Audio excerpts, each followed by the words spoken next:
Hi மக்களே, welcome to PKM Lakshmi channel. இன்றைக்கி வந்து நான் சூப்பரான ஒரு வீடியோ தான். உங்களுக்கும் வந்து யூஸ்ஃபுல். எனக்குமே இன்றைக்கி வந்து ரொம்ப நாள் தேடிக்கிட்டு இருந்த செடி ஒன்று வாங்கிட்டேன். ரொம்ப ஹாப்பியாக இருக்குது. இன்றைக்கி பார்த்தீங்கன்னாக்க நான் ஒரு ஃபங்க்ஷன் போயிருந்தேன். ஃபங்க்ஷன் போகும்போது நான் எதிர்பார்க்கவே இல்லை. நான் தேடிக்கிட்டு இருந்த செடி ஒரு சின்ன குட்டி நர்சரியில் இருந்தது. உடனே தூக்குடா மாப்பிள்ளையன்ட்டு தூக்கிட்டு வந்துட்டேன். அப்புறம் நம்ம கார்டனை க்ளீன் பண்ணலான்னு பார்த்தாக்கா ஃபுல்லாக மழை பாருங்கள், மழை பெஞ்சிட்டே இருக்குது.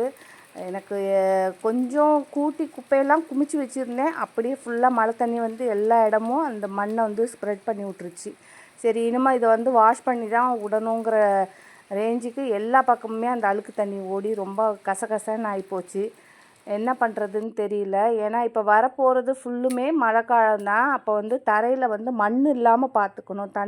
மண் இல்லாமல் பார்த்துக்கிட்டிங்கன்னா எப்போவுமே மாடி தோட்டம் நம்ம மாடிக்கு பாதிப்பே கிடையாது. மண்ணோடு நீங்கள் திரும்ப திரும்ப நீங்கள் தொடர்ச்சியாக தொட்டியில் தண்ணி ஊற்றிக்கிட்டே இருக்கிறீங்க, மண் கீழே வடிஞ்சிக்கிட்டே இருக்குது, அதை நீங்கள் கூட்டுறதும் கிடையாது.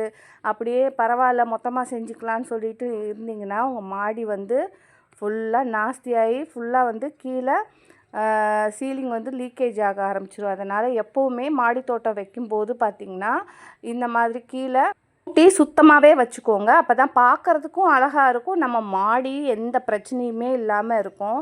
நான் இப்போ வந்து 3 மந்த்தாக இல்லை பார்த்திங்களா, வீட்டில் மாடியிலேயே வந்து வர்றதே கிடையாது. இந்த 3 மந்தில் ஒரு வாட்டி 2 வாட்டி தான் வந்து மாடிக்கே வந்திருப்பேன். அதனால் கூட்டுறதோ க்ளீன் பண்ணுறதோ எதுவுமே இல்லை. அதனால் இன்றைக்கி தான் வந்து கொஞ்சம் க்ளீன் பண்ணியிருக்கேன். கொஞ்சம் க்ளீன் பண்ணிவிட்டு இன்றைக்கி ஃபங்க்ஷனுமே காலையில் கிளம்பணும். இன்றைக்கி காலையில் ஃபங்க்ஷன் 4:30 to 6. நான் இங்கேருந்து தூங்கி எந்திரிச்சதே பார்த்திங்கன்னா 6 மணி. 6 மணிக்கு மேலே நான் ஒரு 8 மணிக்கு தான் ஃபங்க்ஷனுக்கே நான் போனேன். அப்புறம் பார்த்தீங்கன்னாக்கா எல்லாருமே கேட்டுட்டு இருந்தாங்க, என்ன சிஸ்டர் நீங்கள் எப்போ பார்த்தாலும் புழம்பிகிட்டே இருக்கிறீங்க, அப்படி யார் தான் உங்களை என்ன தான் ஏமாத்துனாங்க? நிறைய பேர் வந்து எனக்கு வந்து சொன்னீங்க சிஸ்டர். ஆமாம் சிஸ்டர், உங்களுக்கு நடந்த அதே மாதிரி தான் சில சொந்தங்கள்னால என் தங்கச்சிக்கு நாங்கள் அப்படி பண்ணணும், செலவு பண்ணி கல்யாணம் பண்ணி வச்சோம், எங்களை வந்து அதாவது எப்போவுமே சொந்தங்களில் நான் பார்த்த வரைக்கும் பார்த்திங்கன்னா நீங்கள் யாருக்கு போயிட்டு நிறைய உதவி பண்ணுறீங்களோ அவங்களுக்கு வந்து உங்கள் தேவைகள் வந்து முடிஞ்சு போயிடும். அப்போ முடிஞ்சு போனதுக்கப்புறம் அவங்க உங்களை தேடவே மாட்டாங்க. ஏன்னா அதுக்கப்புறம் தேடி வந்தாங்கன்னா அவங்க செஞ்சதை செய்யணும் இல்லையா, அதுக்காகவே வரமாட்டாங்க. என்னோடய அனுபவத்தை வச்சு நான் சொல்கிறேன். இதாவது பரவாயில்ல, நம்ம ரத்த சொந்தங்கள், நம்மளோட சொந்தம், அதனால் வந்து ஏமாற்றிட்டு போனால் கூட ஓரளவு மனசை தேத்திக்கலாம். நான் வந்து அப்படி கிடையாதுங்க. நீங்கள் வந்து சொந்தங்களில் தான் ஏமாந்து போயிட்டீங்க அப்படி சொல்லிவிட்டு என்கிட்ட புலம்புறீங்க இல்லையா. நான் சொந்தங்களில் மட்டும் ஏமாந்தா பரவாயில்ல, நிறைய நண்பர்களாக இருக்கட்டும், சும்மா ஆப்போசிட் இப்போ வந்து பழகிறவங்களாக இருக்கட்டும், நம்ம வீட்டில் ஆப்போசிட்டில் இருக்கிறாங்கன்னா அவங்களா கூட இருக்கட்டும், நான் லட்சக்கணக்கில் அவங்களால ஒரு கிட்டத்தட்ட 10 லட்ச ரூபா நஷ்டமாயிடுச்சின்னு சொன்னால் நீங்கள் நம்புவீங்களா? உண்மையாகவே சொல்கிறேன். அவங்களால நம்ம வீடு பக்கத்தில் இருக்கிறவங்களாலேயே எனக்கு 10 லட்ச ரூபா நஷ்டமாயிடுச்சு. அது எப்படின்னு சொல்கிறேன் பாருங்கள். இந்த வீடெல்லாம் இப்போ தான் வந்திருக்கு. அதுக்கு முன்னாடி பார்த்திங்கன்னா ஒரு வீடு தான் இருக்கும். இந்த எனக்கு ஆப்போசிட்டில் இருக்காங்க இல்லையா, இவங்களோட வீடு மட்டும் அதுக்கப்புறம் இருந்தது. அவங்க சொந்தக்காரங்க தான் இந்த வீடு வந்து கட்டியிருக்காங்க. இடம் ஃபுல்லாக அட்வான்ஸ் கொடுத்தது, பேசி முடித்தது எல்லாமே நான் தாங்க. பேசி முடிச்சுட்டு நான் வந்து ரிஜிஸ்டர் பண்ணுற நேரமாக பார்த்து தான் ஆப்போசிட்காரங்க வீட்டில் இருக்கிறவங்கக்கிட்ட நான் சொன்னேன், இந்த மாதிரி செடி வைக்கிறதுக்கு மாடி வீணாக போயிடுது, கீழே ஒரு 1/4 கிரவுண்டு இடம் இருந்தாலும் நம்ம செடி வைக்கணும் அப்படின்னு ஆசைப்பட்டு அந்த இடம் பேசியிருக்கேன் அப்படின்னு.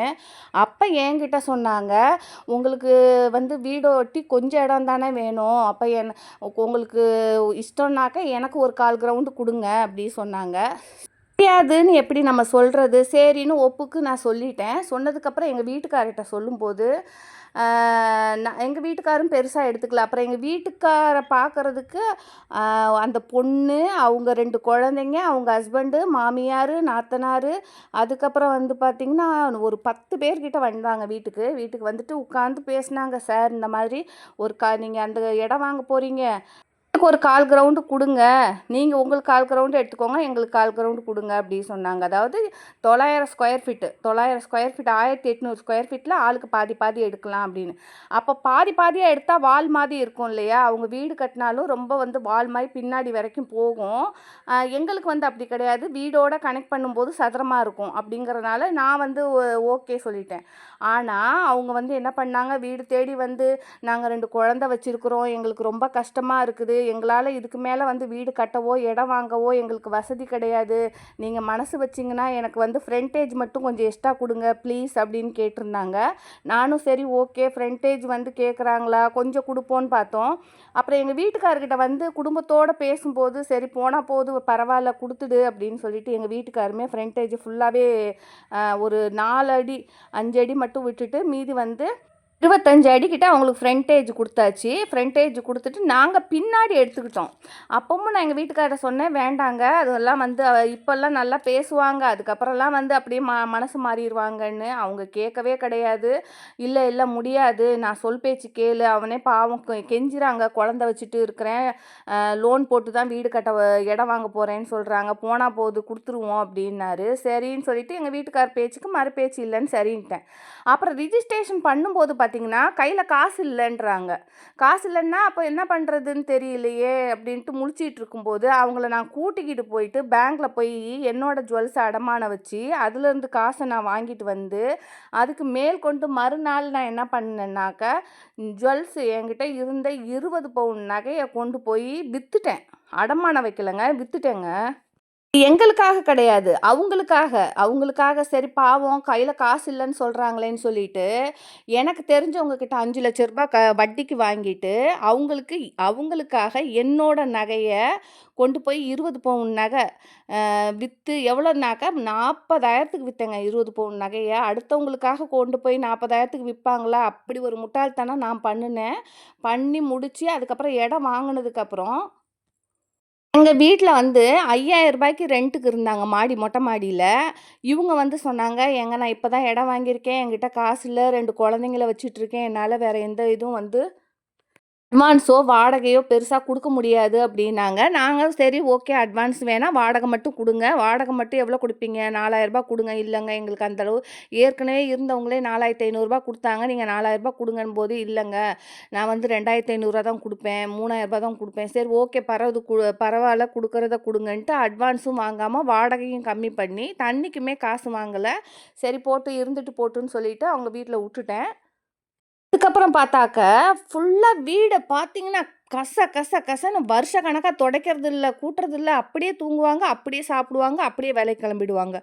மூட்டை ஒரு பக்கம் துணி துணி குமிஞ்சு கிடக்கும், அழுக்கு துணி துவைச்ச துணி ஒரு பக்கம் குமிஞ்சு கிடக்கும், பாத்திரம் ஒரு பக்கம் குமிஞ்சு கிடக்கும், குப்பை ஒரு பக்கம் குமிஞ்சு இருக்கும். அவங்க வீடு அவ்வளோ ஒரு நாஸ்தியாக இருந்தது. என்னடா இப்படி நாஸ்தி பண்ணி வச்சுங்க, க்ளீன் பண்ணுங்க அப்படின்னு தண்ணியை ஒவ்வொரு டைம் திறந்தே விட்டுருவாங்க. அப்போ நான் சொல்லுவேன், ஏன்பா இப்படி தண்ணி திறந்து விட்றீங்க அப்படிங்கும்போது நிறைய வாட்டி வார்ன் பண்ணி அவங்க கேட்கவே இல்லை. தண்ணி திறந்துட்டு ஆஃபீஸ் போயிடுவாங்க, 2 பேருமே ஆஃபீஸ் போயிடுவாங்க. அப்புறம் நான் ஃபோன் பண்ணி தண்ணி ஒழுகிட்டே இருக்குதே அப்படின்னா, ஆமாங்க திறந்து விட்டுட்டாங்க அப்படின்ட்டு. அது ஒரு வாட்டி 2 வாட்டிங்கும்போது பரவாயில்ல, நிறைய வாட்டி பண்ணும்போது எனக்கு தண்ணி போகிறதுக்கான இடமும் இல்லை, பொது சாக்கடையும் கிடையாது, என்னோட தென்னை மரத்துக்கு தான் போகும். அப்போ நான் வந்து 2 வாட்டி வார்ன் பண்ணேன், அவங்க கேட்கல. அப்போ தண்ணி லிமிட்டாக பண்ணுங்கள், செலவு பண்ணுங்கள் அப்படின்னு சொல்லும்போது, இல்லைன்னா காலி வேறு பக்கம் பார்த்துக்கோங்கன்றது அவங்களுக்கு ஒரு சங்கடமாகி போச்சு. அப்போ நம்ம செஞ்ச நல்லதெல்லாம் தெரியல, வீடை வந்து சுத்தமாக வச்சுக்கோங்க, தண்ணி வந்து இந்த மாதிரி திறந்து விடாதீங்கன்னு சொன்னது அவங்களுக்கு சங்கடமாக போயிடுச்சு. அதாவது யாருக்குமே வந்து அதாவது தகுதி அறிஞ்சு வந்து அவங்களுக்கு ஹெல்ப் பண்ணணுங்க. என்ன கேட்டாக்க ஒரு சு அதாவது அதான் சொல்லுவாங்கள்ல, பாத்திரம் அறிஞ்சு இடு அப்படின்னு சொல்லுவாங்க. அது என்னன்னாக்கா அவங்க எப்படிப்பட்டவங்க, அவங்களுக்கு நம்ம உதவி தேவையா அப்படின்னு தெரிஞ்சுக்கிட்டு உதவி பண்ணணும். எல்லாருக்கும் உதவி பண்ணக்கூடாது. ஏன்னா அப்படி உதவி பண்ணுனனால தான் இப்போ பார்த்தீங்கன்னா எனக்கு வந்து எவ்வளோ லாஸு, ஒரு 20 பவுன் இன்னைக்கு வாங்கணுன்னாக்க 80,000 ரூபாய் பாதிக்கு பாதி அவங்களாலேயே லாஸு. நல்லது பண்ண போய் எனக்கு வந்து பார்த்தீங்கன்னா இன்னைக்கு 8,00,000 ரூபாய் லாஸு. 8 லேக்ஸ் லாஸ் ஆச்சு. யாருன்னே தெரியாத, முன்ன பின்ன பழகாத ஒரு ஆப்போசிட்ல வாடகைக்கு இருக்கிற ஆப்போசிட்ல தங்கி இருக்கிறவங்களுக்கு நான் இந்த மாரி உதவி பண்ணி ஏமாந்துருக்கேன்னா, நான் எவ்வளோ ஒரு முட்டாளா இருப்பேன். அதுதான் பாசம் அந்த நேரம் காமிச்சா, அவங்க உண்மையா பாசம் வைக்கிறாங்களா? இல்ல தேவைக்காக பாசம் வைக்கிறாங்களா? அப்படின்னு தெரியாமலே தான் வந்து ஏமாந்து போறது.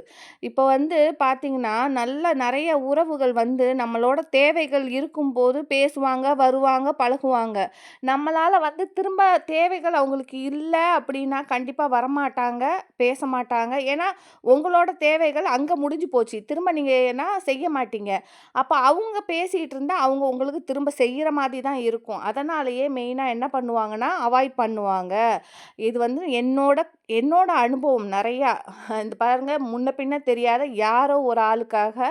8,00,000 செலவு பண்ணதும் இல்லாம, நஷ்டமானதும் இல்லாம, திரும்ப அ திரும்ப அவங்க குடுத்துட்டாங்க. ஒரு 2 மந்த்ல குடுத்துட்டாங்க. இருந்தாலும் அந்த நேரத்தில நான் போயிட்டு வித்தேன் இல்லையா? என்னால திரும்ப அந்த நகைய வாங்க முடியுமான்னு கேட்டா வாங்கவே முடியாது. இன்னும் அதுக்குள்ள ஒரு பிரச்சனையும் வந்தது. திரும்ப நான் என்ன பண்ணுனேன்னா, சரி ஓகே வீடு பால் காய்ச்சினாங்க. பால் காய்க்கும்போது நானும் வந்து பக்கத்துல தான் இருந்தேன். இருந்தாலும் ஃபோன்ல கூப்பிட்டாங்க. ஃபோன்ல கூப்பிட்டா நான் போக மாட்டேன். ஏன்னா, வீடு தேடி வந்து பத்திரிக்கை வச்சாலே நம்ம போகறதுக்கு 10 வாட்டி யோசனை பண்ணுவேன் நானு. ஏன்னா, கூப்பிடுற விதங்கள் இருக்கு. கூப்பிடும்போது மரியாதையோட கூப்பிட்டா, கண்டிப்பா வந்து நம்ம போகணும். இந்த மாதிரி கூப்பிட்டா நான் போக்கூடாதுன்னு முடிவு பண்ணிட்டு நான் போகல. ஆனா சரி மனசு கேட்கல. பாப்பா கையில ரூ. 1000 காச குடுத்து போய் வச்சுட்டு வாம்மான்னு சொல்லிட்டு அனுப்பிச்சு விட்டுருந்தேன். அந்த காச மட்டும் போனதும் உடனே காச வாங்கிக்கிட்டாங்க. காச வாங்கிக்கிட்டு பாப்பாவ சாப்பிட கூட சொல்லல. அவங்க பாட்டுக்கு பாப்பாவ யாருமே சாப்பிட சொல்லலன்ட்டு வந்துட்டாங்க சாப்பிடாமலே. இந்த மாதிரி ஒரு கேடுகெட்ட குணம் கெட்ட மனிதர்கள் நம்மளை சுற்றி நிறைய பேரே இருப்பாங்க.